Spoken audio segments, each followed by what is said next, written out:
Bom dia, igreja.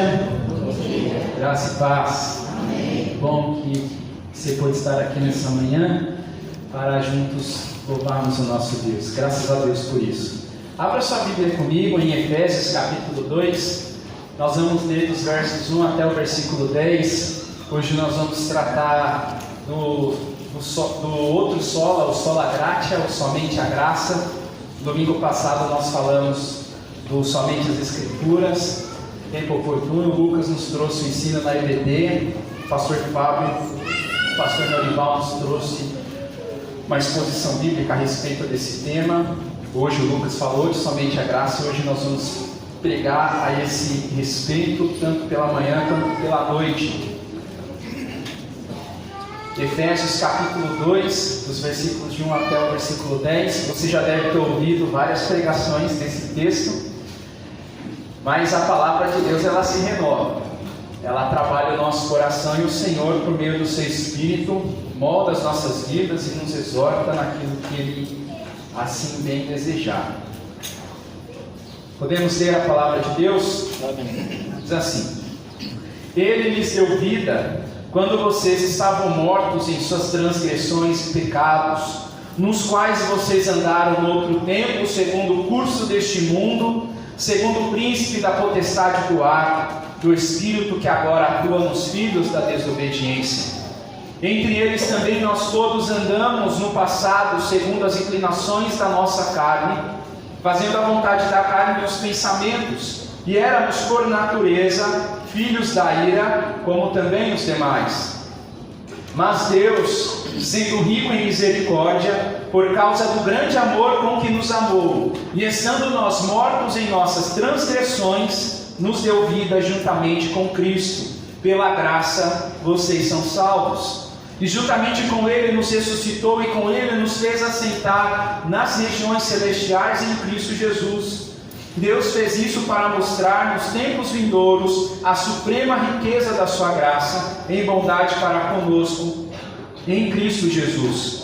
Porque pela graça vocês são salvos mediante a fé, e isso não vem de vocês, é dom de Deus, não de obras para que ninguém se glorie, pois somos feitura dele, criados em Cristo Jesus para boas obras, as quais Deus de antemão preparou para que andássemos nela. Vamos orar mais uma vez.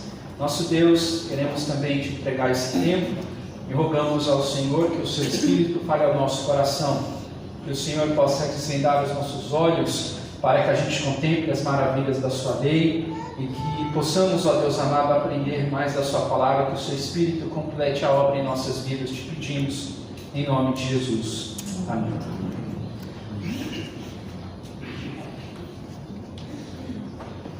Gostaria de iniciar essa exposição lendo para os irmãos uma frase de uma oração que Santo Agostinho fez quando ele estava vivo nos seus dias. Ele orou assim: concede o que tu ordenaste e ordena o que tu desejas. Essa oração, meus irmãos, de Santo Agostinho resume muito bem o conceito que nós estamos meditando nessa manhã a respeito de somente a graça ou sola gratia. Agostinho viveu entre os anos 354 a 430 depois de Cristo, e de fato esse homem foi muito usado por Deus, e a sua produção teológica ela é consumida até os dias de hoje. Em seus dias de vida, Agostinho era conhecido como Doutor Gratia, ou Doutor da Graça, pelo tanto que ele trabalhou a respeito desse tema. Em sua obra teológica, Agostinho foi o primeiro que formulou essa ideia de somente a graça. Agostinho tinha um grande rival nos seus dias, chamado Pelágio, que era um homem britânico. E ao se deparar com essa oração, Pelágio, ele concordava com a segunda parte dessa oração que dizia: ordena o que tu desejas, porque para ele não haveria problema, porque Deus é soberano sobre as suas criaturas, e ele pode ordenar o que ele bem quiser. Pois ele é santo, ele é soberano e ele reina. Mas quando Pelágio ele se depara com a primeira frase da primeira expressão da oração de Agostinho, concede o que tu ordenaste, isso então para ele causava certo arrepio.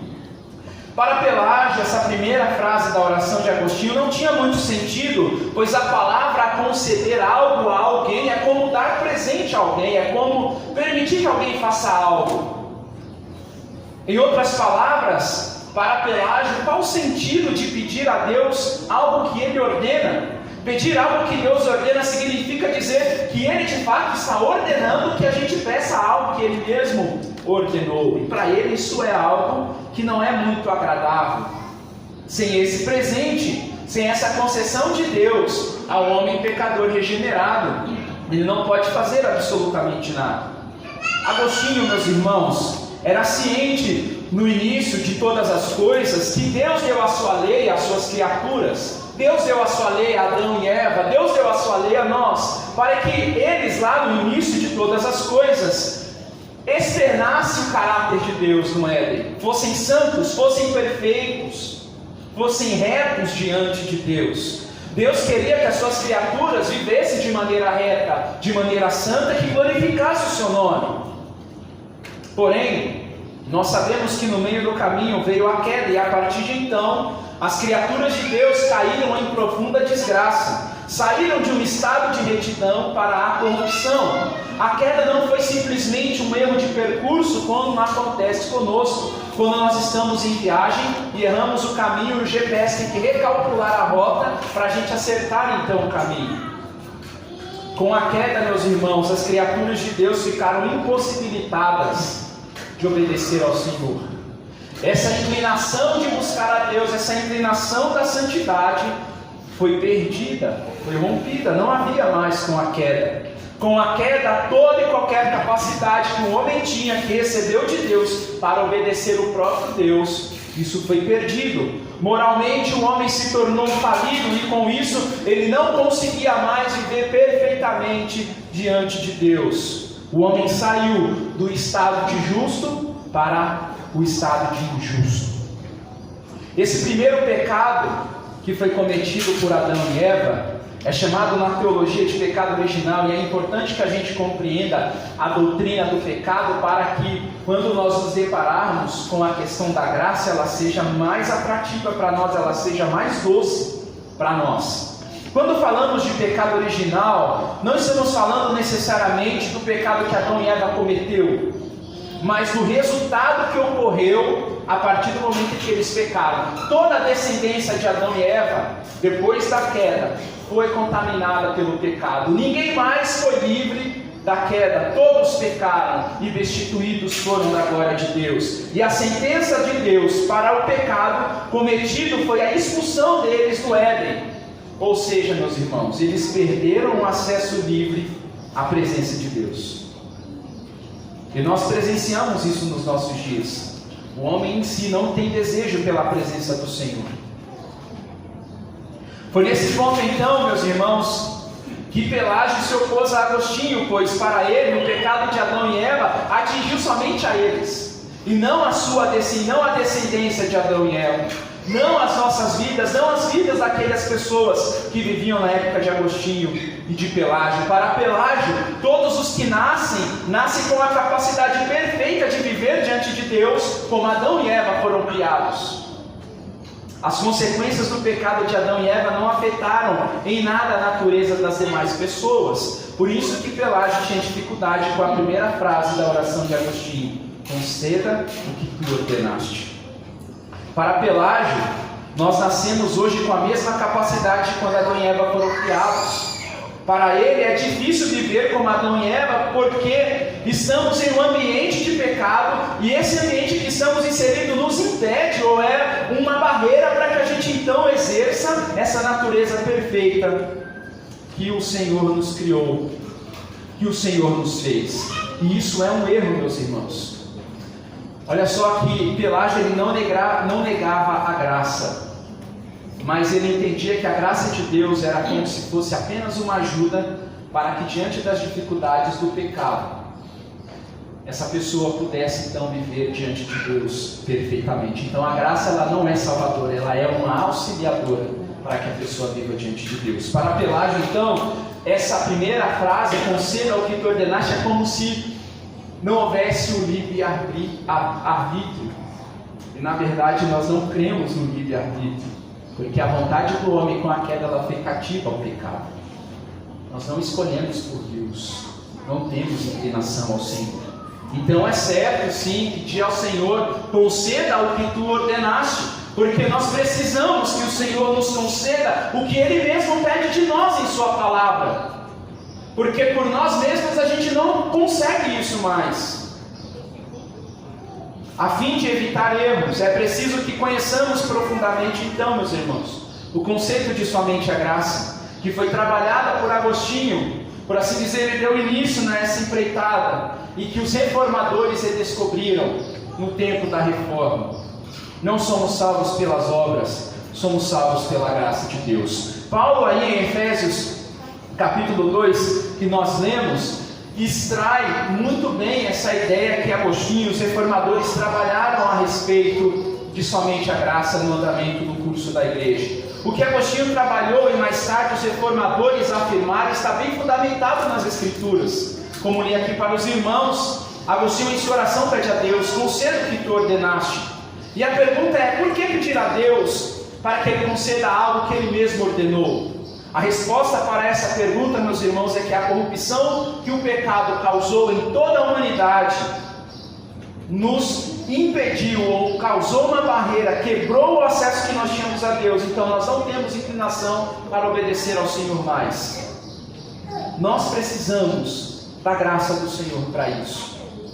Paulo de forma muito profícua expõe a nossa real condição, no qual a primeira frase da oração de Agostinho captou muito bem. Em primeiro lugar, a consequência do pecado de Adão e Eva nos levou ao estado de morte, que é o que Paulo falaria em Efésios capítulo 2. E ao ler essa palavra morte, pode parecer estranho quando a gente se depara com esse texto, porque nós convivemos nos nossos dias com pessoas que respiram, estão em plena atividade, seu cognitivo está funcionando, as pessoas estão vivas, estão respirando, estão produzindo. Então, de que morte Paulo está falando aqui para os Efésios e que atinge toda a raça humana?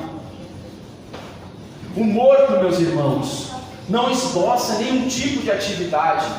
Podemos falar com ele, podemos tocar nele, podemos fazer o que for. Isso não causará nada, porque o morto já está sem vida, não tem atividade em seu corpo, a sua personalidade se foi. O morto não responde, ele não ouve, ele não se aproxima, ele não se relaciona mais. Ele está num estado totalmente inerte, não há interação, ele não escuta mais nada. De fato, o morto está sem vida. E é disso que Paulo está tratando aqui. Deus, por meio das Escrituras, tem falado ao longo dos séculos, por meio da sua palavra, chamando aos povos ao arrependimento. E o que nós temos visto nos nossos dias é que muitos não têm dado ouvidos à voz do Senhor. Continuam no seu caminho de pecado como se Deus não existisse. Um outro ponto que Paulo trabalha aqui é que o morto, meus irmãos, além de não esboçar nenhum tipo de interação, ele também está em um estado de decomposição. O morto que está em decomposição, ele está se desintegrando. A integração da pessoa com a sua personalidade vai se perdendo. E assim o corpo vai se decompondo até um dia não restar mais nada. Virar pó. Todos aqueles que estão separados de Deus, dia após dia, estão se decompondo, mas respiram, mas têm atividade em suas vidas, são pessoas que pensam, são pessoas que trabalham, acordam, mas estão mortos, justamente porque diante de Deus não tem atividade. Você ouve a palavra de Deus, o Senhor te chama ao arrependimento, o Senhor tem exortado os povos pelos séculos, através dos seus servos, e muitos têm fechado os ouvidos, muitos não têm aceitado o convite do Evangelho. Isso é morte para Paulo.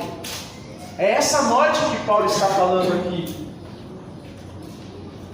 O nosso estado antes da graça de Deus era mortos espiritualmente, uma vez que naturalmente não temos nenhum tipo de desejo para Deus com a queda.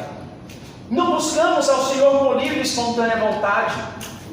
E é simples, meus irmãos. Durante a sua semana, por exemplo, quantas vezes você se coloca diante de Deus em oração por vontade mesmo, livre? Quantas vezes a gente se coloca diante de Deus em oração, nos esmurrando a nossa carne? Porque a nossa carne não quer se relacionar com o Senhor. Por isso que nós precisamos da graça de Deus.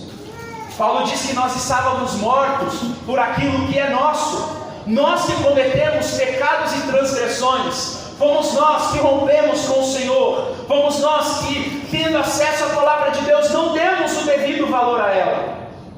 Fomos nós que rompemos com Deus, fomos nós que rompemos com a aliança. Não foi o Senhor que se afastou de nós, fomos nós que viramos as costas para o Senhor. Então nós pecamos deliberadamente, não precisamos que alguém nos force a isso. Nós pecamos gratuitamente, meus irmãos. A nossa inclinação é para o pecado. Nós falamos palavras rudes quando somos fechados no trânsito. Quando as pessoas nos cortam a fila no mercado, nós maldizemos, ainda que não audivelmente, mas na mente nós falamos coisas erradas. Quando alguém faz algo contra aqueles que nós amamos, pecamos no íntimo. Essa é a nossa inclinação natural. E é dessa morte que Paulo está falando. Não temos desejo para a santidade. Não temos prazer em viver em submissão e autoridade soberana de Deus. Além da morte em transgressões e pecados, Paulo diz à sua audiência que eles estavam em escravidão. De acordo com Paulo, os mortos andam, mas eles não andam livremente, andam pressionados. No antigo Império Romano, meus irmãos, porque Paulo está preso escrevendo essa carta, possivelmente ele está preso em Roma. Depois de uma guerra, a forma de punição para aqueles prisioneiros de guerra é que eles eram algemados e acorrentados, e eles eram algemados e acorrentados tanto pelo pescoço quanto pelas pernas, e vários presos passavam por isso, e os soldados romanos levavam essa fileira de homens aprisionados para as cidades, como prova de que foram vitoriosos, e levavam esses homens escravizados para as cidades do Império. E esse andar, destacado por Paulo, era segundo o curso deste mundo. E andar segundo o curso desse mundo significa dizer que nós andávamos de acordo com a cultura cujo centro não é Deus, e que em dias atuais Deus tem sido escanteado, Deus tem sido rejeitado, Deus não tem sido buscado, meus irmãos. A sociedade dos nossos dias não tem se voltado para as Escrituras. A cultura que está sendo formada em nossos dias e que está em curso não tem Deus como referência, não tem o Senhor como supremo. E nós vivíamos segundo o curso deste mundo, nós nos alimentávamos desses valores, da moralidade dessa cultura. No versículo 3, Paulo diz que nós éramos por natureza filhos da ira. E olha, se os prisioneiros de guerra sofriam, não tinham nenhum tipo de alegria pela condição em que se encontravam, os prisioneiros que Paulo está falando aqui, meus irmãos, viviam num cenário diferente. Antes da graça nós éramos escravos daquilo que a gente gostava. Nós tínhamos prazer nas coisas que nós cometíamos. O homem pecador não redimido é como aquele que é escravizado por drogas, por álcool, por pornografia, por qualquer outra coisa que você possa imaginar. E ele vive na escravidão e sente prazer em ser escravo. O homem que pratica pornografia, ele vai praticar ainda mais. O homem que é viciado, sem a graça de Deus, ele vai se afundar ainda mais no álcool. O homem que é escravizado pelas drogas, ele vai se afundar ainda mais nas drogas, porque ele sente prazer na escravidão. Ele é escravo dos próprios desejos e se satisfaz com isso. Quanto mais escravizado ele estiver, mais satisfeito a pessoa será. A fila de prisioneiros que falamos há pouco e que vive de acordo com as influências de Satanás, esse tipo de escravidão causado por Satanás, meus irmãos, ele concede as nossas vontades. Não é algo, de certa maneira, pesaroso, como escravos de guerra. Por tudo isso que Paulo nos informou de como era a nossa condição, ele termina dizendo que nós éramos filhos da ira divina. E aqueles, meus irmãos, que não foram encontrados pela graça de Deus, ainda são filhos da ira. Em outras palavras, nós éramos culpados, nós éramos réus. Nós pecamos contra o Senhor e ofendemos a sua santidade. Com a expressão filhos da ira, Paulo está dizendo que não temos condições em nós mesmos de sermos outra coisa a que não sejamos pecadores.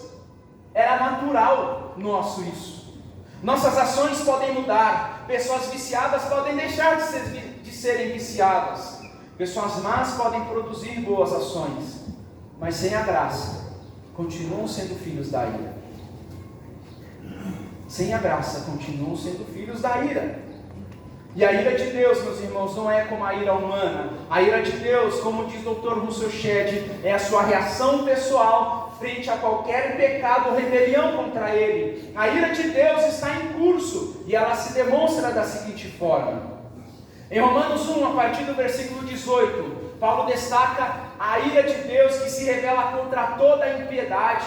A ira de Deus se manifesta quando Ele entrega as pessoas a seus próprios desejos, suas paixões, permitindo com que elas se escravizem cada vez mais. Pessoas estão desonrando o próprio corpo por rejeitarem a Deus. Deus entregou essas pessoas a uma mente vil e reprovável. A ira de Deus permite que o ser humano se escravize cada vez mais, até que não haja esperança. A ira de Deus também está reservada para o futuro, e Paulo em Romanos capítulo 2 descreve que a ira de Deus é como algo que se acumula, o pecado, as transgressões, a rejeição que o Senhor tem recebido, a sua palavra, tudo isso faz com que a ira de Deus vá se armazenando como se estivessem vasos de ira, e esses vasos, meus irmãos, estão se enchendo com o passar do tempo, e ele será derramado no juízo divino. Todos aqueles que forem condenados no tribunal do Senhor sentirão o peso da ira divina. Outro aspecto da ira de Deus é que ela é transbordante de amor, e isso é algo fantástico, meus irmãos, no Senhor. Quando você lê a parábola do filho pródigo, esse filho pede a sua parte da herança e ele parte em direção a uma viagem de destruição. E em sua escravidão, ele se afunda nessa escravidão, dia após dia ele se escraviza mais, gasta tudo o que recebeu do seu pai, até que então ele cai em si e percebe que ele estava num lugar de muita riqueza, que era na presença do pai. Ele sente fome e ele deseja comer as alfarrobas dos porcos. A ira de Deus, meus irmãos, é cheia de misericórdia e se manifesta nessa passagem no sentido em que o pai do filho pródigo não pode atravessar a distância que existe para o filho. A atitude do filho de cair em si é o que chamamos de arrependimento. Citando o Dr. Russell Shedd mais uma vez, ele diz que a ira de Deus sempre afasta, entrega e permite o filho ir cada vez mais longe da casa paterna, enquanto espera, busca ansiosamente e aguarda o filho rebelde. Quando o filho pródigo cai em si e retorna para a casa do pai, ele é recebido de novo. E é isso que o Senhor faz. As consequências do pecado, meus irmãos, são desastrosas. Ela causa morte, escravidão e condenação eterna. E para sair dessa situação de filhos da ira, de condenados, de escravos, só há uma forma, que é o ponto de virada que Paulo trata do verso 4 em diante. Paulo diz aí: mas Deus, sendo rico em misericórdia, por causa do grande amor com que nos amou, e estando nós mortos em nossas transgressões, nos deu vida juntamente com Cristo. Pela graça, vocês são salvos. Amém. Pela graça e somente pela graça de Deus, em Cristo Jesus é que somos salvos. Paulo faz um destaque a esse Deus que não economiza em ser misericordioso e em nos amar. O nosso estado era de morte em nossas transgressões, em nossos pecados. Estávamos em estado de decomposição e de plena inatividade para com Deus. Ainda que a gente vivesse nesse mundo respirando, trabalhando, produzindo, o nosso estado para com Deus era de inércia total. Mas Deus, meus irmãos, Deus se moveu até nós, manifestando o seu amor e nos deu vida juntamente com Cristo. Fomos vitalizados em Cristo Jesus. Juntamente com Cristo temos a verdadeira vida e nele somos conduzidos ao lar eterno. Você já não está com a esperança de morrer aqui e padecer no inferno. Você hoje, se os seus olhos se fecharem aqui, se você foi alcançado pela graça, você estará no paraíso com o Senhor. Isso é que a graça de Deus nos confere. Enquanto nós vivíamos as nossas obras, Estávamos mortos, nossas obras não nos salvam, somente pela graça que somos salvos. A graça de Deus manifestada a nós por Cristo Jesus é melhor que a vida. Por que somente a graça? A graça de Deus, meus irmãos, é a manifestação da sua rica misericórdia e do seu grande amor para conosco. Deus não manifestou a sua graça por alguma coisa que Ele viu em nós, como se tivéssemos alguma coisa preveniente em nós. Deus fez isso por sua livre e soberana vontade. A graça de Deus é o favor dele que não merecemos, porque somos injustos, e ela nos foi outorgada em Cristo Jesus. Pela graça de Deus somos libertos do pecado, somos livres do próprio Deus, que manifestará a sua ira no dia do juízo final. Muita gente pensa que no inferno vai padecer nas mãos de Satanás. Não. No inferno vai padecer a ira divina. O Senhor vai descarregar a sua ira no inferno, e as pessoas vão padecer eternamente a ira de Deus. Pela graça, meus irmãos, nós somos libertos. Essa graça de Deus, que falamos que ela é a graça irresistível, ela não causa uma coerção na vontade. Pelo contrário, a graça direciona a nossa vontade para o caminho correto. A graça transforma a vontade do homem. Por quê, meus irmãos? Por isso que a gente afirma que não existe livre-arbítrio, porque na nossa vontade, antes da graça, não tínhamos nenhum desejo para Deus, só temos desejo para o Senhor, porque a graça de Deus transformou a nossa vontade. Não há uma coerção, há uma transformação do Senhor em nossa vontade, para que então a gente enxergue a graça, enxergue o amor, enxergue essa misericórdia que o Senhor manifesta sem reservas a nós. Por isso que falamos da graça irresistível, que é a ação soberana de Deus, que vence a minha e a sua rebelião, que vence o meu e o seu coração impenitente, coração duro. Se o Senhor não operar dessa forma, meus irmãos, nos manteremos enrijecidos para o Senhor.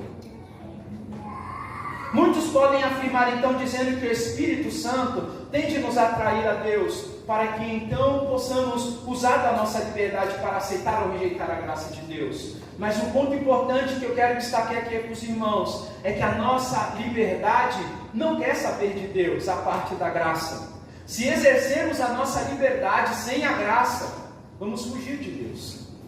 Nós vamos para longe do Senhor. Não vamos aceitar. Não existe, meus irmãos, real condição em nós para isso, porque a nossa vontade ela é cativa ao pecado. Jamais nós vamos nos submeter ao Senhor. Por isso que falamos que a graça é irresistível, porque quando o Senhor quer ultrapassar essas barreiras, Ele ultrapassa. Quando o Senhor quer vencer o meu e o seu coração rebelde, Ele faz isso.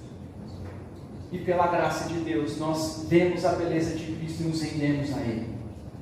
Deus age em Cristo para mudar a nós mesmos. Segundo aos Coríntios, capítulo 4, dos versos 4 a 6, Paulo diz que o Deus desse século cegou o entendimento dos incrédulos, para que não lhes resplandeça a luz do Evangelho da glória de Cristo, o qual é a imagem de Deus. Então havia cegueira em nós, para vermos a beleza de Cristo, para vermos o Evangelho, e um milagre precisava ser operado, porque nós estávamos cegos pelo Deus deste século.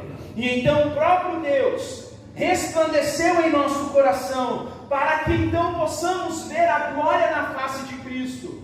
É Deus que abre o nosso coração para que ouçamos as verdades do Evangelho, para que possamos contemplar as maravilhas, a beleza de Cristo.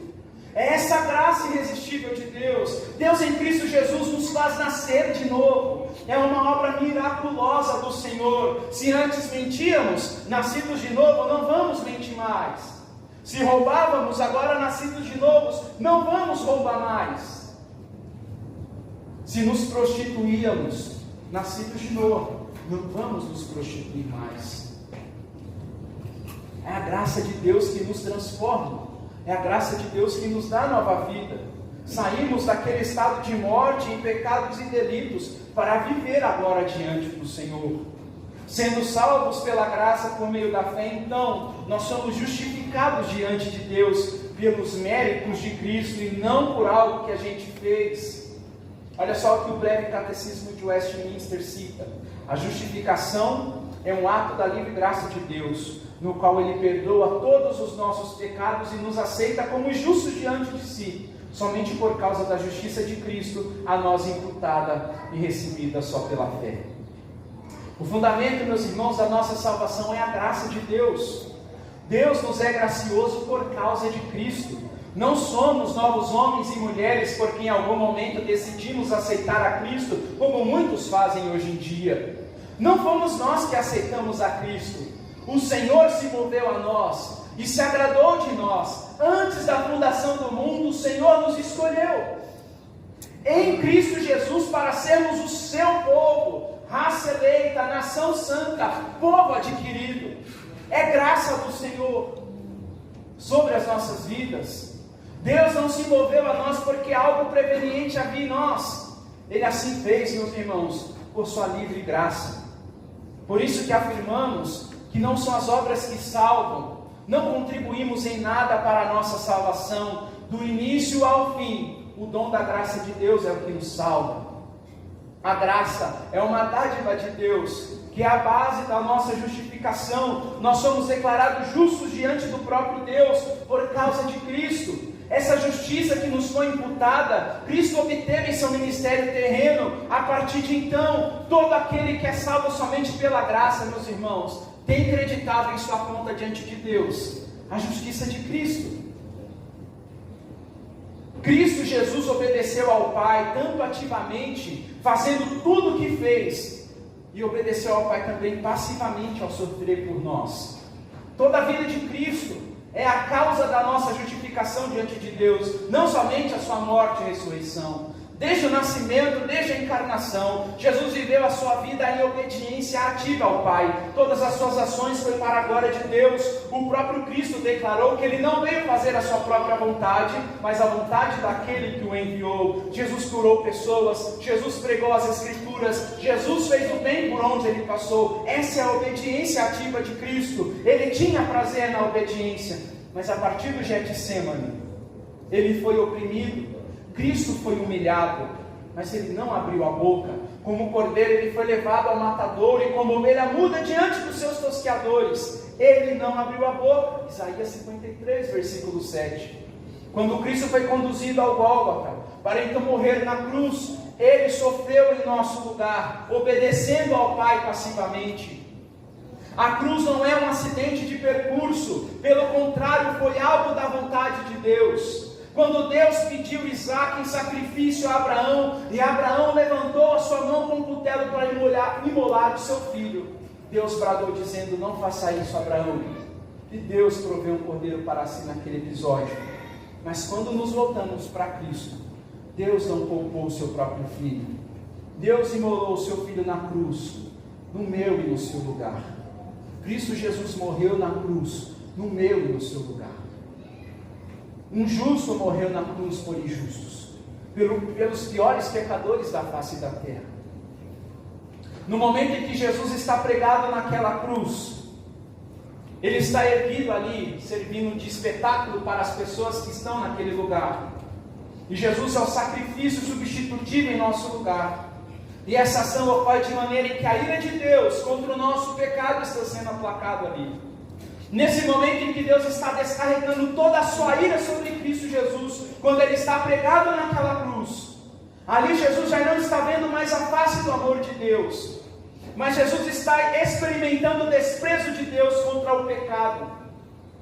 O Senhor é puro de olhos, o Senhor é santo, e o Senhor não compactua com o pecado. O nosso pecado estava sobre Jesus. Jesus está vendo a face da ira de Deus por nossa causa.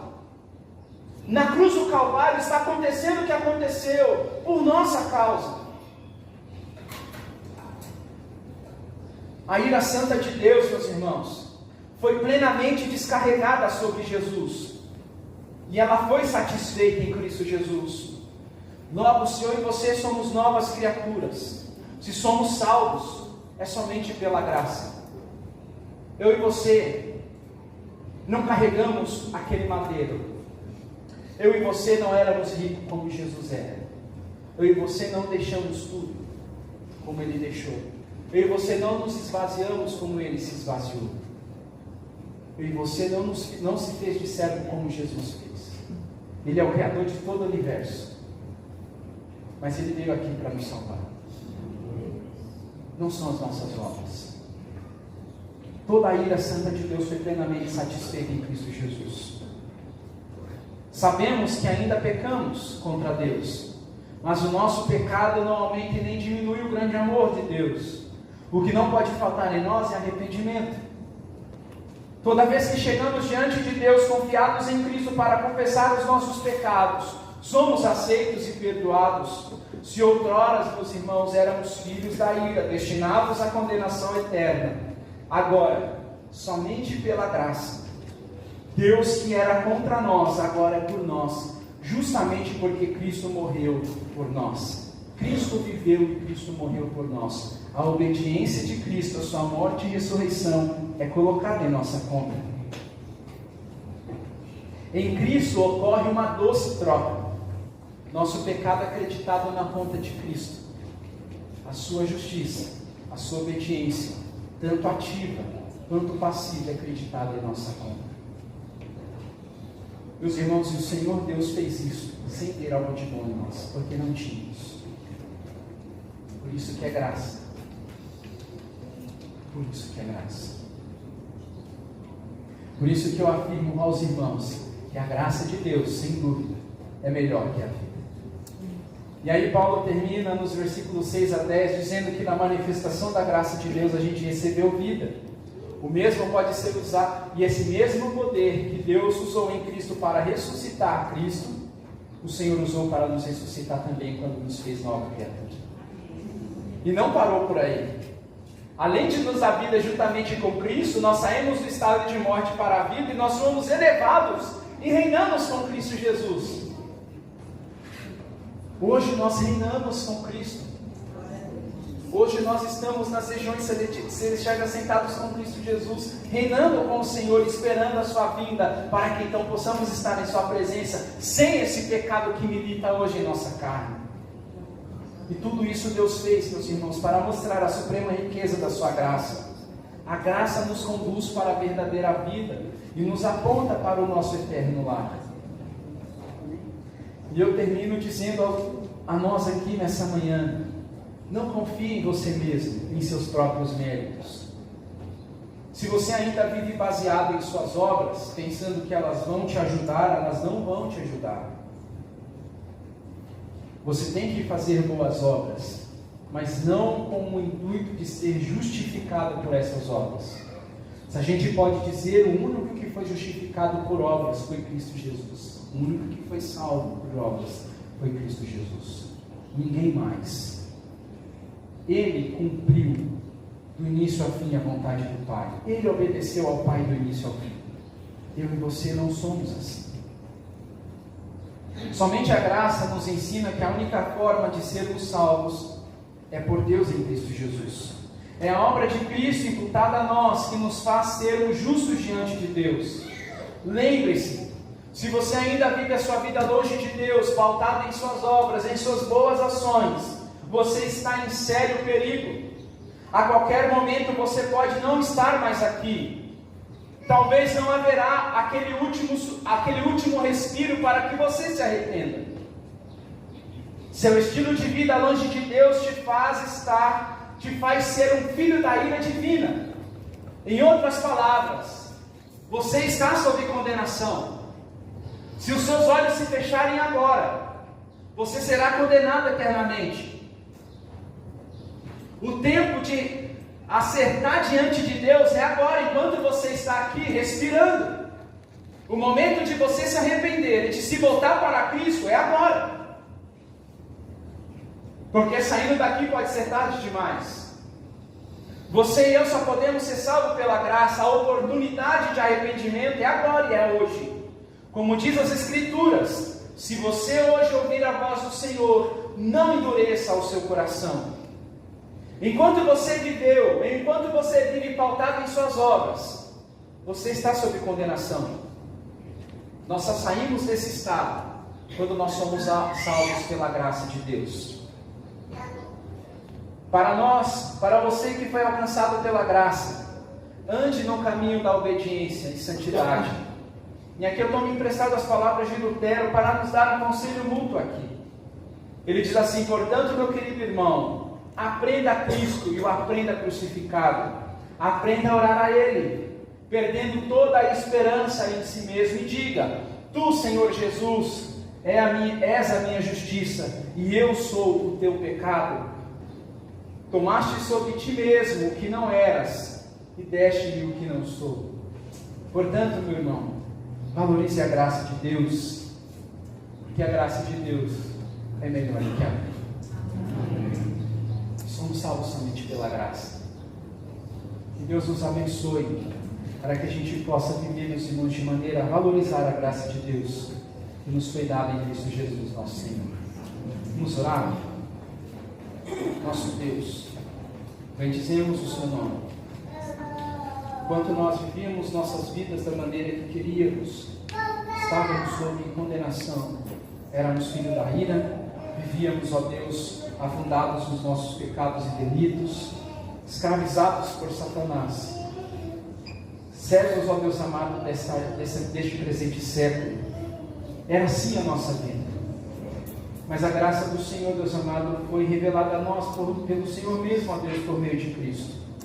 E a sua graça nos apontou para a verdadeira vida. Por isso, Deus amado, nós queremos glorificar o seu nome, bem dizer ao Senhor, por toda a sua obediência ativa e passiva, pela justiça que o Senhor Jesus conquistou na cruz, por ela ser creditada em nossa conta. Nós não merecemos, mas o Senhor nos deu. Por isso, Deus amado, nos ajude a viver a nossa vida de maneira a valorizar a graça, porque só somos salvos pela graça e não pelas obras. Somos salvos pela graça para andarmos nas boas obras que o Senhor criou de antemão para andarmos nela. Essas obras que o Senhor criou testificam da nossa fé no Senhor, mas ela não nos justifica.